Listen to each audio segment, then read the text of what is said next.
Welcome to the Physical Sciences Consortium. Today, we will be mastering oscilloscopes, a crucial tool in B.Sc physics for understanding electric instruments. In physics and engineering, electrical signals are fundamental. Oscilloscopes help us visualize these signals, ensuring they are correct. They display voltage against time, aiding in various analyses. The display screen shows the waveform, while input jacks connect signals. The probe senses voltage, and the time-based knob adjusts the horizontal scale for better analysis. Vertical and horizontal position knobs move the signal on the screen.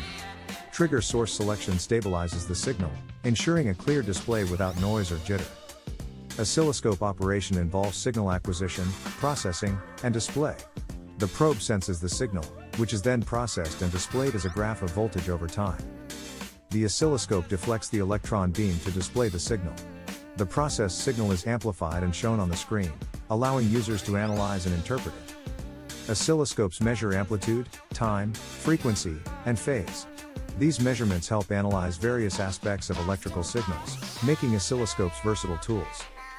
For example, measuring frequency and AC voltage using a CRO involves analyzing the waveform's height and time-based settings to determine the signal's characteristics. Oscilloscopes are crucial in physics for measuring waveforms and analyzing circuit behavior. They help in troubleshooting, verifying designs, and optimizing performance. Oscilloscopes observe electromagnetic phenomena and characterize communication signals. They are essential for various analyses, making them invaluable for physicists and engineers.